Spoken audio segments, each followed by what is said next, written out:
کچھ ایک تھوڑے سے عرصے کے لیے میرے والد جماعت اسلامی کے ہیڈ بھی رہے جب مودودی صاحب قید ہو گئے تھے. تو میں ایک مطلب کہ مکمل آوارہ گرد بچہ تھا، سوائے صبح 2-3 گھنٹے کے جب مجھے والد میرے پڑھاتے تھے، اور اس کے بعد میں پھر کھسک جاتا تھا. پولیس کمشنر نے کہا کہ نہیں، we realise it is your loss, he was your brother, but please realise that he is a big loss for us. میں نے کہا یہ پولیس کمشنر کہہ رہا ہے کہ وائی از ہیئر. کہہ رہے کہ the great thing about doctor Naseem was that if there was a communal dispute and it was referred to Naseem, Naseem's word was the last. Any community, Hindu, Sikh, Yahudi, Isai, جو بھی تھی، وہ سارے کے سارے doctor نسیم کے لفظ کو.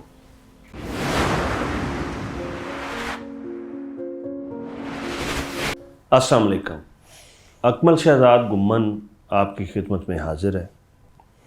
میری ایک خواہش اور میری یہ ایک میرے دل میں ایک ارمان تھا کہ میں ایسے لوگوں سے، بڑے لوگوں سے آپ کی ملاقات کرواؤں جن کو سننا، دیکھنا، پڑھنا اور ان کے بارے میں بات کرنا مجھے اچھا لگتا ہے، تو آپ کو بھی یقیناً اچھا لگے گا. آج میں جس شخصیت کے ساتھ آپ کی ملاقات کروا رہا ہوں، جب ہم پاکستان کی تہذیبی تاریخ کی طرف دیکھیں، پاکستان کی ثقافتی تاریخ کی طرف دیکھیں، تو نعیم طاہر کا نام ان لوگوں میں سے ہے جنہوں نے اس ملک کو بہت دیا. ان کا بہت بڑا دان ہے اور پچھلی کئی دہائیوں سے متحرک ہیں، اور دعا ہے کہ اللہ تعالیٰ آئندہ بھی انہیں فن اور علم کی دنیا میں خدمت کرنے کا موقع اسی طرح دیتا رہے. تو باقی باتیں ان سے کرتے ہیں. السلام علیکم نعیم صاحب. وعلیکم السلام اکمل شہزاد گمن صاحب، اور آپ کے ناظرین کو بھی بہت بہت السلام علیکم. میں نے یہ منہ پہ یہ اس لیے لگا رکھا ہے کیونکہ آج کل اس کا لگانا ضروری ہے، اور امید ہے کہ آپ نے بھی لگایا ہوگا. لیکن چونکہ میری گفتگو سے کیمرے کے ذریعے آپ کو انفیکشن نہیں لگ سکتی، اس لیے میں اتار دیتا ہوں تاکہ آپ کو معلوم ہو کہ میں نعیم طاہر یہاں بیٹھا ہوں. تو بہت شکریہ، آپ تشریف لائے. باتوں میں سے باتیں نکلتی ہیں نا. جی جی جی.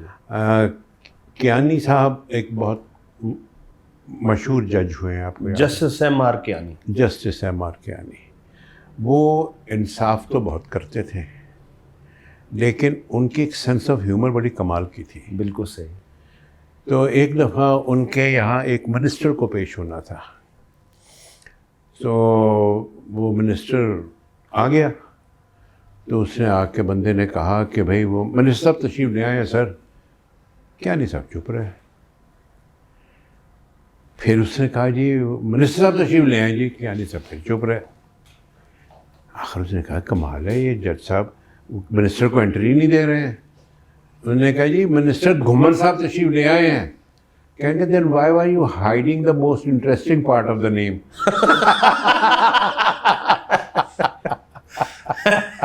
تو you have the most interesting part of the name. نعیم صاحب، یہ چونکہ عبدالغنی گمن صاحب کا آپ نے نام لیا ہے جی، تو جو ہمارے ہاں حالیہ تاریخ ہے، سیاسی تاریخ، تو گمن صاحب کا بہت محبت کے ساتھ نام لیا جاتا ہے، اور گمنوں میں غالباً وہ پہلی شخصیت تھی جنہوں نے پورے ملک میں گمن برادری کو متعارف کروایا. جی. اور گمن صاحب جو تھے وہ عام کسان تھے، تھوڑی سی ان کی زمین تھی، لیکن اپنی ذہانت کی وجہ سے اور سیاسی سمجھ بوجھ کی وجہ سے وہ منسٹر بھی بنے.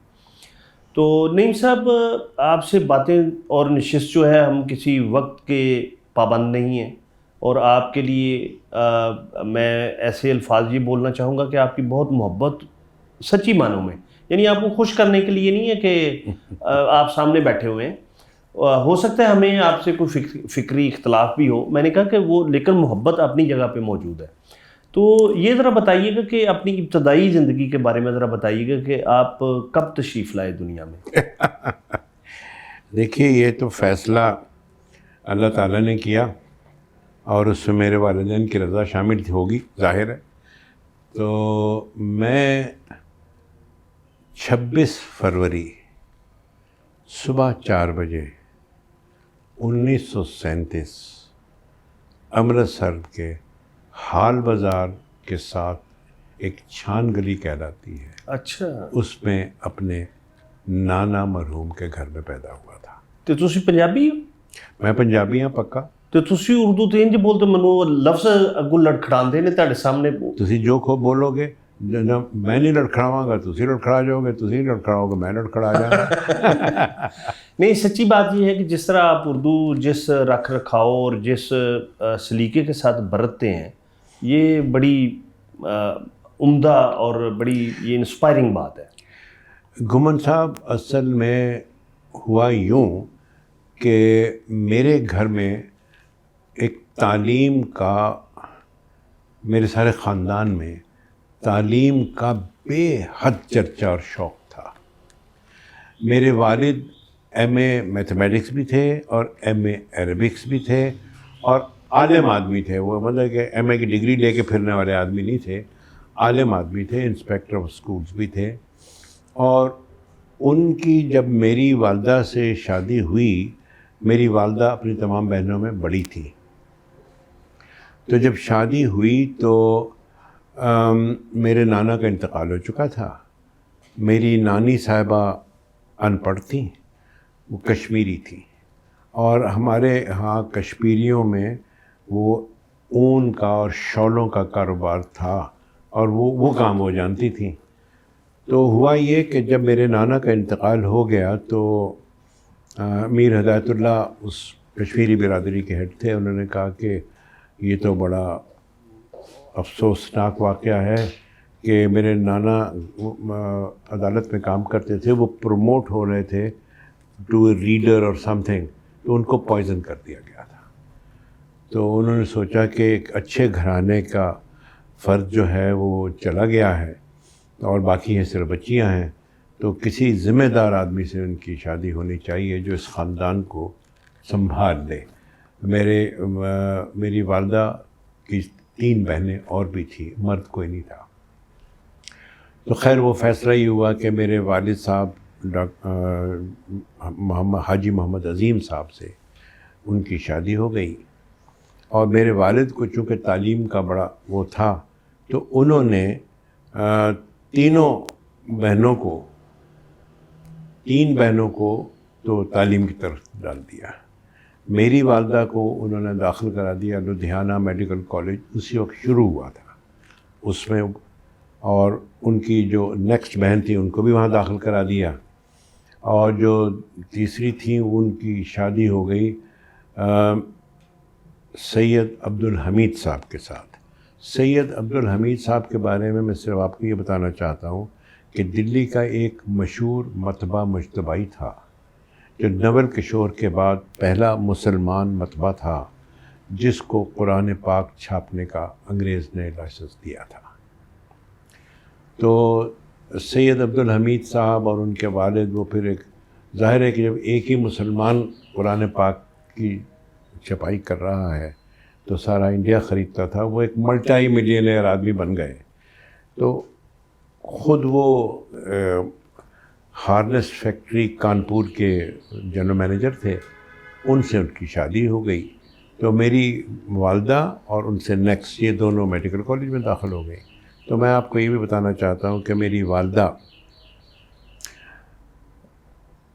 انڈیا پاکستان کی پہلی لیڈی ڈاکٹر تھی، اور ذرا بھاری جسم تھا تو موٹی ڈاکٹر نہیں کہلاتی تھی۔ نام کیا تھا ان کا؟ سردار بیگم۔ تو وہاں امرتسر میں ہی انہوں نے امرتسر میں وہ پریکٹس کر رہی تھی، بعد میں پاکستان آ گئی آپ کے ساتھ؟ نہیں، ایسا نہیں ہوا۔ وہ جب ہو گئیں، کوالیفائی کر گئیں اور بہت یعنی برائٹ رزلٹ ان کا آیا، تو انگریزوں نے سوچا کہ اس ڈاکٹر کو تو ہمیں یوٹیلائز کرنا چاہیے۔ ان کو انچارج بنا دیا گیا، یو پی میں ہی ایک جگہ ہے شاہباد مارکنڈا، پنجاب کا حصہ ہے۔ شاہباد مارکنڈا کا بچوں کا اور خواتین کا جو ہسپتال تھا اس کا انچارج بنا دیا گیا، اور انہوں نے وہ ہسپتال بہت کامیابی سے چلایا۔ تو وہ واپس امرتسر نہیں آئیں، وہ آئیں امرتسر اس وقت جو میری پیدائش کے لیے آئیں۔ تو میں وہاں پیدا ہوا. پھر اس کے بعد جب میں تھوڑا سا مجھے عام طور پہ آپ کو معلوم ہے دستور یہ ہے کہ اس زمانے میں کم از کم بچے کی پیدائش کے لیے ماں اپنے ننیال جاتی تھی, تو اس لیے پھر وہ وہاں گئی. اپنے میکے جاتی تھی؟ ہاں, میکے جاتی تھی. تو وہاں پھر میں اس کے بعد وہاں وہ رہیں. اس کے بعد یہاں پہ لاہور میں آپ نے نواب مظفر علی خان قزلباش کا نام سنا ہوگا. ان کی ایک اسٹیٹ تھی جو علاقہ نواب صاحب کہلاتی تھی, جس میں 40 گاؤں تھے. ان 40 گاؤں میں سے آپ نے شاید آپ کے علم میں ہوگا کہ جو 10ویں محرم کو گھوڑا نکلتا ہے وہ بھی وہیں پالا جاتا ہے. تو وہاں گھوڑا ہسپتال بھی موجود تھا کیونکہ اس کے ذوالجناح کی کیئر کے لیے. اور وہاں مردوں کا ہسپتال بھی ایک تھا ٹوٹا پھوٹا. وہاں خواتین اور بچوں کے لیے کوئی ہسپتال نہیں تھا. تو اس زمانے میں یہاں ڈپٹی کمشنر تھے اینڈرسن. انہوں نے نواب مظفر علی قزلباش کے ساتھ یہ ایگری کیا کہ تم ہمیں جگہ دو تو ہم یہاں ایک سرکاری ہسپتال خواتین اور بچوں کے لیے بناتے ہیں. تو ہسپتال وہ بنایا گیا, بہت اچھا بڑا ہسپتال تھا. اب بھی وہ وہاں ایگزسٹ کرتا ہے. اور میری والدہ کو شاہ آباد مارکنڈا سے ٹرانسفر کر کے یہاں علی رضا آباد بلا لیا گیا to head that hospital and to run that hospital. تو اس طرح پھر آپ لوگ لاہور میں آ گئے؟ اس طرح سے ہم 1942 میں لاہور میں آ گئے جب میری عمر کوئی 5 سال کی تھی. اور جیسے میں نے آپ سے کہا کہ ان کا نام مشہور ہو گیا کہ موٹی ڈاکٹرنی کے ہاتھ میں شفا ہے, تو اللہ کی مہربانی تھی کہ ان کا مریض ہمیشہ شفا یاب ہو جاتا تھا. پارٹیشن کے بعد تک ہندو سکھ آتے تھے کہ جی دوائی لینی ہے موٹی ڈاکٹرنی سے. بالکل صحیح. تو آپ یہ بتائیے کہ یو پی کی بھی آپ کو تھوڑی بہت ہوش ہے؟ جی, میں یو پی کی ہوش اب آپ کو یوں بتاتا ہوں کہ چونکہ میری ایک خالہ کا بیاہ ہو گیا تھا سید عبدالحمید صاحب سے جو دلی کے تھے اور یو پی کے تھے, تو ہم لوگ جتنے بچے ہیں ایک تو گھر میں سب پڑھے لکھے تھے تو بولتے ہی اردو تھے. اور گرمیوں کی چھٹیوں میں ہم سب کانپور بھیج دیے جاتے تھے کیونکہ کانپور میں سید عبدالحمید کو نانا فرنویس کا بنگلہ ملا ہوا تھا. وہ کئی ایکڑ میں تھا اور وہ رئیس آدمی تھے اور بالکل گنگا کے کنارے پہ تھا. یہاں تک کہ میں اس کے پچھلی سائڈ سے نیچے اتر کے گنگا کے کنارے چلا تو برادر بچے کہاں چلا گیا, مر جائے گا مر جائے گا. اور گپتار گھاٹ وہ کہلاتی تھی. تو ہم سب بچے, جس میں میرے بڑے بھائی, میری بہن, ان کے سید عبدالحمید صاحب کے بچے, ہم سب اردو اسپیکنگ ہی رہے. لہٰذا بچپن سے اردو ہی بولی, اردو ہی سیکھی. چونکہ انوائرمنٹ سارا ارد گرد وہ تھا نا, انوائرمنٹ سارا اردو کا تھا. پھر میری والدہ حالانکہ ڈاکٹر تھی لیکن انہوں نے منشی فاضل بھی کیا ہوا تھا, لہٰذا وہ فارسی اور اردو بھی بولتی تھیں. میرے والد اردو, فارسی, انگریزی تینوں بولتے تھے. تو گھر میں ہمارے یہاں بولی ہی اردو جاتی تھی. اس کا نتیجہ یہ ہوا کہ مجھے بھی اردو ہی کی پھر عادت پڑی. پنجابی تو میں نے علی رضا آباد آ کے سیکھی. اچھا, لاہور میں علی رضا آباد, یہ وہاں آ کے سیکھی جہاں میں 1942 سے 1947 تک رہا. تو وہ ظاہر ہے اسٹوڈنٹس دوسرے یہاں لاہور کے تھے تو پنجابی آٹومیٹکلی آپ کو آ گئی. وہاں تعلیم کا لڑکوں کی تعلیم کا کوئی طریقہ ذریعہ نہیں تھا, میں گھر میں ہی پڑھایا جاتا تھا. تو وہی مجھے خوشخطی کے لیے تختی وقتی, پتہ نہیں اب تو آپ لوگوں نے تختی نہیں لکھی ہوگی لیکن ایک زمانے میں تختی ہوتی تھی جس کو ہم گاچنی لگا کے تو تیار کر کے رگڑ کے موٹے قلم سے لکھا کرتے تھے. اور استاد صاحب آتے تھے ہماری خوشخطی کو درست کرتے تھے اور دیکھتے تھے کہ آف کی گولائی ٹھیک آئی ہے یا نہیں آئی ہے, اس طرح کی چیزیں. تو خوشخطی بھی ہماری نسل لکھتی رہی ہے. ہمارے سے بعد میں جو انگریزی میڈیم سکول شروع ہوئے تو ان میں اس طرح رواج نہیں رہا. دیہاتوں میں اب بھی وہ تختی چلتی ہے. اب بھی وہ تختی چلتی ہے تو وہ ہم نے تختی کو گاچنی بھی لگائی ہے اور اس کو تیار بھی کیا. اچھا, تو پنجابی پھر آپ نے لاشعوری طور پہ ظاہر ہے سوسائٹی میں رہنا تو آٹومیٹکلی آ گیا. خاندان تو پنجاب کا رہنے والا تھا لیکن چونکہ تعلیم یافتہ تھے اور زیادہ تر اردو بولی جاتی تھی لہذا ہمیں روانی اردو ہی میں تھی سب بچوں کو. میں نے وہاں کے پنجابی سیکھ لی. پھر جب ہم یہاں آ گئے, میرے بھائی بہن, میری بہن تو اب بھی بیچاری پنجابی نہیں, وہ امریکہ میں ہوتی ہیں, ان کے لیے پنجابی مشکل ہے.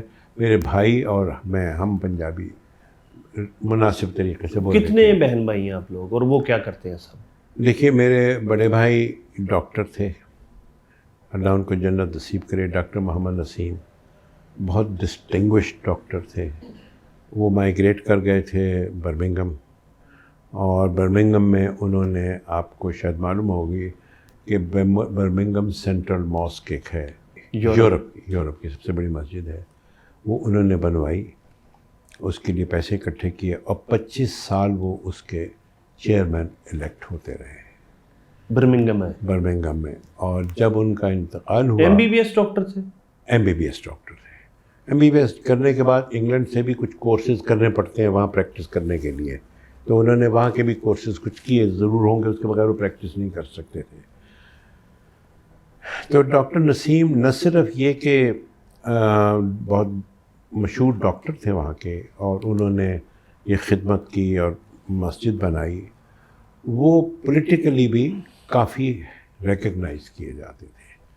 ان کو 2002 میں لارڈ شپ کی آفر بھی ہوئی, جس کو انہوں نے انکار کیا. انہوں نے کہا کہ اگر میں لارڈ بن جاؤں گا تو میرے اظہار پہ کچھ پابندی لگ جائے گی, تو جو میں جس طرح سے میرے خیالات کا اظہار ہے, میں اس پہ کوئی پابندی نہیں چاہتا ہوں. بہت عالم تھے وہ, اور برمنگھم یونیورسٹی میں وہ کمپیریٹیو ریلیجن پہ لیکچر بھی دیتے تھے. اور جو مسجد انہوں نے بنائی, جو مسجد کا کمپلیکس, اس کا لائبریری بنائی, اس میں انٹرفیتھ ڈائلاگ کے لیے بھی ایک سیشن رکھا. تو اس کا نتیجہ یہ ہوا کہ جب ان کے انتقال پہ میں گیا, تو ہر مذہب کے شخص نے آ کے ان کے لیے دعا کی, خواہ وہ سکھ تھا, یہودی تھا, ہندو تھا, جو تھا, اس سے ان کے لیے آ کے دعا کی. اور دوسرے بہن بھائی؟ اچھا, ابھی ان کے بارے میں ایک بات اور بتا دوں. تو جب میں وہاں گیا, میں ہی ان کا ایک ہی بھائی تھا, تو میرے پاس اگلے روز جو پولیس کمشنر تھا وہ آیا. پولیس کمشنر نے کہا کہ نہیں, we realise it is your loss, he was your brother, but please realise that he is a big loss for us. میں نے کہا یہ پولیس کمشنر کہہ رہا ہے کہ وائی از ہیئر. کہہ رہے کہ the great thing about doctor Naseem was that if there was a communal dispute and it was referred to Naseem, Naseem's word was the last. Any community, Hindu, Sikh, Yahudi, Isai, جو بھی تھی, وہ سارے کے سارے doctor نسیم کے لفظ کو مانتے تھے. تو ہمارے لیے ایک ایسا آدمی چلا گیا جس سے ڈسپیوٹس کمیونٹیز کے, یعنی آپ اسے کہہ سکتے ہیں کہ کچھ لوگ, کچھ انسان ایسے ہوتے ہیں کہ وہ ان کا جانا سوشل لاس ہوتا ہے, معاشرے کا نقصان ہوتا ہے. یعنی ورکنگ ڈے تھا جس دن ان کا انتقال ہوا, جنازہ, اور برمنگھم جیسے شہر میں ان کے جنازے میں 7,000 آدمی تھا, 7,000. میری ہمشیرہ مجھ سے بڑی ہیں, میں تینوں میں چھوٹا ہوں.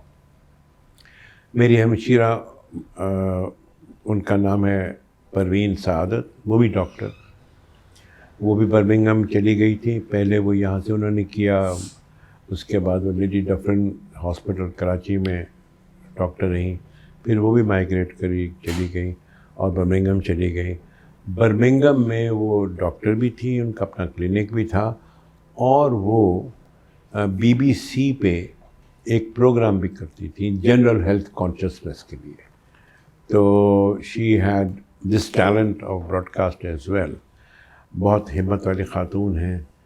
اب تو ماشاء اللہ وہ ان کی آواز چلی گئی ہے, مجھ سے بڑی ہیں 6 سال, شی از اباؤٹ 90.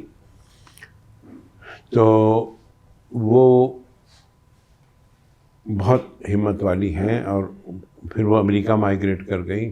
ان کو شوق ہوا کہ وہ ہوائی جہاز چلائیں, تو انہوں نے ہوائی جہاز اڑانا سیکھ لیا. اور پھر ڈاکٹروں کی چونکہ وہاں کافی پیسے اچھے مل جاتے ہیں, تو پھر انہوں نے اپنا ایک جہاز خرید لیا جسے وہ اڑائے پھرتی تھی. بالکل صحیح. اچھا, اسی طرح ان کو شوق ہوا کہ میں موٹر بوٹ چلاؤں. تو موٹر بوٹ چلاتی ہوئی وہ اسٹاکٹن میں ان کا گھر لیک کے ساتھ، وہ لیک لنک ہوتی ہے سمندر سے، وہ بوٹ پہ سمندر تک چلی جایا کرتی ہے. بہت ہمت والی خاتون ہے، قد ان کا چھوٹا ہے. یہاں میرے ساتھ ان کی ایک آدھ تصویر بھی ہوگی، لیکن بہت کم خواتین اتنی ہمت اور جرأت والی ہوتی ہیں جتنی کہ وہ تھی، اس لیے کہ ماشاءاللہ وہ ابھی بھی حیات ہیں. تو یہ تو میرے بہن بھائی تھے. اور میرے والد، میں نے آپ کو بتا دیا، اسکالر تھے بہت. وہ کچھ ایک مختصر عرصے کے لیے، وہ آپ نے مولانا امین احسن اصلاحی صاحب کا نام بالکل سنا ہوگا. ان سے ان کی بڑی دوستی تھی، بہت تعلق تھا، کیونکہ ریلیجس اسکالر تھے دونوں.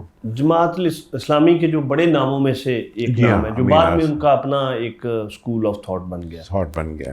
وہ امین احسن اصلاحی صاحب کے ساتھ تھے. اور پھر وہ جو ایک جرمن جنہوں نے قرآن پاک کا ترجمہ بھی کیا ہے، اسد جی جی، اسد میرے والد کے پاس رہتے تھے. جن کا وہ اور یہ مقبول جان بہت ذکر کرتے ہیں.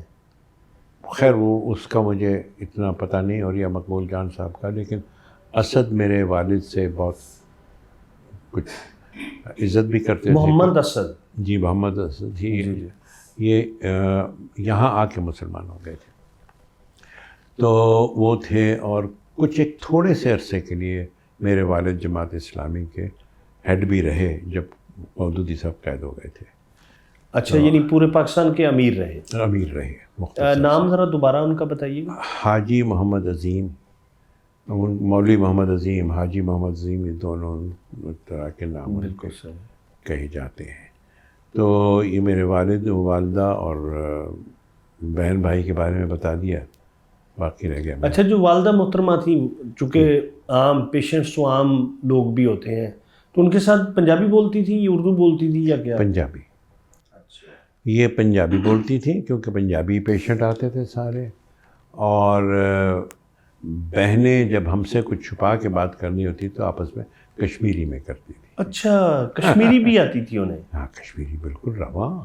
تو آپ کو نہیں آتی؟ نہیں مجھے نہیں آتی.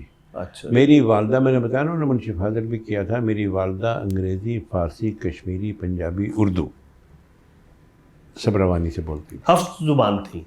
جی بالکل. اسی طرح میرے والد تھے، کشمیری نہیں بولتے تھے، لیکن پنجابی، انگریزی، فارسی، عربی.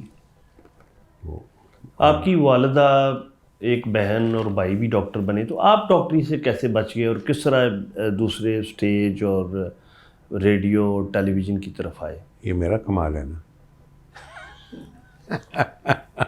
یعنی آپ شروع سے بڑے فنکار ہیں. دیکھیے موسیٰ بھی تو پیدا ہوئے تھے. دیکھیے میں جب تک میں علی رضا آباد میں تھا، اس زمانے میں تو میرے شوق یہی تھے کہ فٹ بال کھیلنا، بندوق لے کے چڑیاں مارنا، یا ٹیم بنا کے گاؤں کے بچوں کی تیراکی کرنا، گلی ڈنڈا کھیلنا، کیڑی کاڑا کھیلنا. اچھا، کشتی بھی کھیلتے رہے؟ ہاں اور وہ سٹپ وغیرہ جو ہوتا تھا؟ ہاں سب ہوتا رہا. تو میں ایک بالکل یعنی فلی امرسڈ پنجابی بچہ تھا. اور ذرا میرا خیال اس لیے کہہ رہا تھا کہ دنیا کو پتہ تھا کہ یہ لڑکا بچہ جو ہے یہ ڈاکٹر صاحب کا بچہ ہے، اور ڈاکٹر صاحب کی بڑی عزت تھی. تو میں گاؤں پھرتا رہتا تھا، تو پوچھتی تھی بچہ کیا کہیں گے، یہ فلاں گاؤں میں پھر رہا تھا اس وقت. تو میں ایک مطلب کہ مکمل آوارہ گرد بچہ تھا، سوائے صبح 2-3 گھنٹے کے جب مجھے والد میرے پڑھاتے تھے، اور اس کے بعد میں پھر کھسک جاتا تھا. تو اس لیے مجھے پنجاب کا اچھا تجربہ ہوا.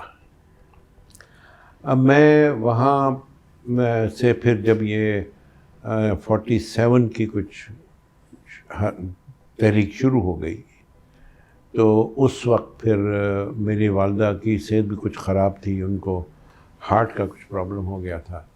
تو انہوں نے یہ فیصلہ کیا کہ وہ شہر آ جانا چاہتی ہیں.